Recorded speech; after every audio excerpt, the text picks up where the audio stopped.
Happy Saturday. Happy Saturday. Hopefully you all are staying weather aware. You saw that in the little logo that just popped up before me. Meteorologist Brittany Van Voorhees here. We are tracking rain and storms, but kind of a 1-2 punch kind of day here in the Charlotte area where we're tracking rain and storms now, but the bigger impact is actually going to be the second half of the afternoon as we are sunny and honestly pretty warm, but the winds are going to be cranking. So you can kind of see here from our quad box camera right now, rain and storms already moving through the area. I'm going to zoom in a little bit to the Dallas, North Carolina tower cam because I think it's pretty cool to see how quickly these clouds are racing. I do want to preface this by telling you that we have no severe storms in the area right now, but we have had reports of some strong storms. So what I mean by that is wind gusts need to be above 58 miles per hour for technically a severe thunderstorm warning to be issued. You need 58-mile-per-hour winds or 1-inch hail or a tornado on the ground. Of course, we don't have any of the two latter, so it's the wind, right? We've had some reports of about 50 miles per hour that have been radar indicated in a few spots, especially south of the Charlotte metro. So wide view here, satellite and radar, you can see where the storms are moving right now. Heavy pockets of rain, especially down in Lancaster County, southern Chester County, southwestern Union County, and moving into Anson. That's where we have kind of some of those heavier winds. I'm going to zoom in here. I'm going to break out a little bit, kind of a little bit different than normal. So let's zoom in here. I'm going to kind of track out some of these for you. So you can still see lots of lightning here from this cell that right now is right around the Great Falls, Fort Lawn area, parts of Lancaster. You can see multiple lightning strikes there. And of course, these storms are mostly moving off to the east and northeast. So some of these are still going to impact areas like Tradesville, Marshville, and those areas. And all the ones I just mentioned, as we switch over to our velocity tool, you'll see a few of these indicating some higher winds. So let's turn some of that on. You can see 30-mile-per-hour winds reported in portions of York County. There's a 36 there. There's a 40. That's northern Chester County. You can see a 25 again. Some of this terminal velocity we kind of keep a close eye on because, of course, the green is wind moving toward the radar site. Red is moving away. That's how we kind of track the potential for some rotation with tornadoes. Thankfully, this is not looking really at this point like there's any kind of rotation with any of these cells, but pay very close attention to one little feature here. This.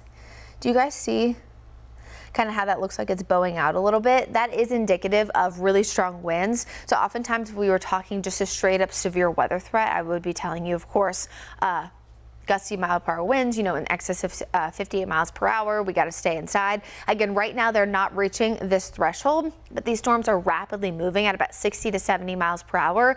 So there is still that chance that we could have an isolated strong wind gust, even an isolated downburst. So still something that we really need to monitor here really over the next few hours. I wanted to go live here now just because we're kind of at that peak action right now. I think peak action really from now, likely through about 11 o'clock, at least for Charlotte. You can see how quickly these storms are moving out.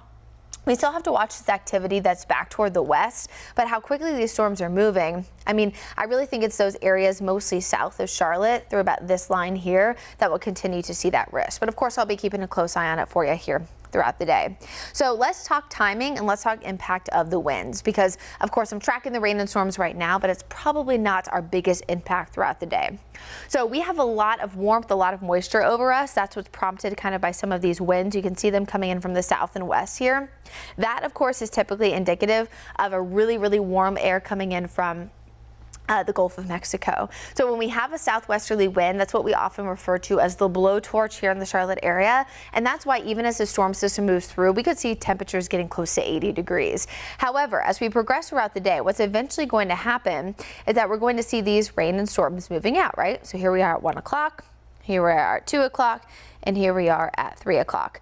At 3 o'clock, everyone is dry. And in fact, a lot of these storms are picking up a little bit quicker. So I do think Charlotte will be dry by about noon, and we'll probably be dry closer to about 2 o'clock for most of the area. But the reason why I'm showing you this future track, even though it's a little bit backwards, is that you see here behind the system that all of this wind kind of lingers. Even though we're going to turn sunny, we still see a lot of that wind. And that's why we kind of have that 1-2 punch in terms of timing. We have rain and storms now, but the winds are going to be impacting us for the entirety of the day. There's a very small window of opportunity for the storms. and of course the rain chances. But notice the high winds are pretty much all day, and then you have the power outages on top of that.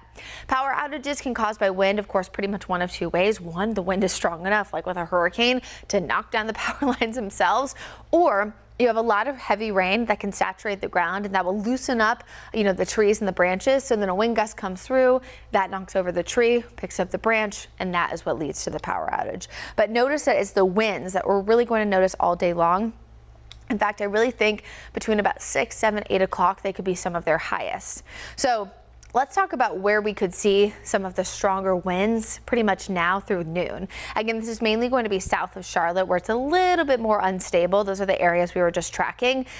Other than wind gusts, don't anticipate anything else to be severe. So again, we're pretty much now in that threat of some strong storms for these areas, but it's the wind that we're tracking all day long. So $1 million question is, how high could those winds be?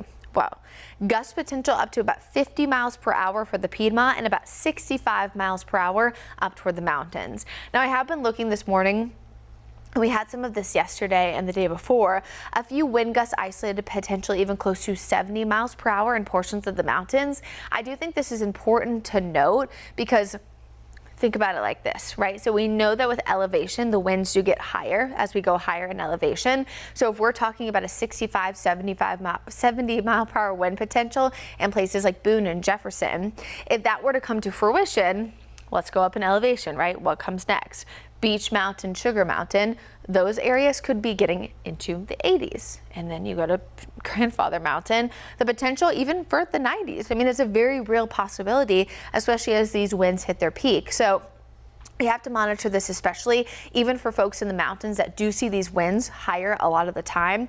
A high wind warning is a little bit more rare than a wind advisory. So today they're under that high wind warning and we're under a wind advisory. So this is a notch above what folks normally see in these areas. So just a little bit of meteorology really quick before I let y'all go, just because I like to talk about this. So one of the reasons why we have such strong winds behind the storm system, there's kind of multiple, but the one thing is that this is a really large storm system, really large wind field. And so we have the low pressure system now moving through, and we have high pressure that'll eventually move in behind it. Anytime highs and lows are close together, we talk about tight pressure gradients, that drives higher winds. So the further the high and low are apart, the weaker winds will be. Closer they are together, the stronger they'll be. And pretty much high and low pressure is what drives winds in the first place. So we have that. We have a large wind field, and what's going to happen with this wind is it's going to go over the mountains and then allow it to kind of push down and mix close to the surface. So because of that movement, we're kind of getting those higher winds that normally are way up here that kind of get shoved down closer to the portions of the Piedmont. And that's why not only are they higher in a few spots down there, maybe then a little bit further south, but also because we're going to see them by the second half of the day. So storms now, some wind, more wind later. Hopefully that makes sense. Let's talk wind gusts though, just based on our current model data. I've had some wind gusts, 35, 45, and even a few isolated 50s, again, across most of the Piedmont. And you'll notice around the same time frame, this is around 7 o'clock. I paused this because a lot of our Piedmont wind gusts are highest around this time period, around 7 o'clock. Think about what is happening today. Of course, Charlotte Knights are at home again. We have Charlotte Shout. We have a lot of events going on this weekend. I know there's a black tie event at Bank of America Stadium. So just something to keep in mind. Again, if you have outdoor plans, or maybe you're hosting an outdoor event, things of that nature, if you have tents, they need to be secured down. You could get a tent that could be picked up by 30 mile per hour winds. It has happened at a WCNC event before where they've kind of gotten picked up and we've had to hold them down. And so there's a very real possibility if those wind gusts are 20 miles per hour higher that it could lift off and go somewhere else. If you have a trampoline, Colin Mayfield, if you're listening, he was just talking the other day, I was working for Brad in the studio, about wanting to get a trampoline for the kiddos.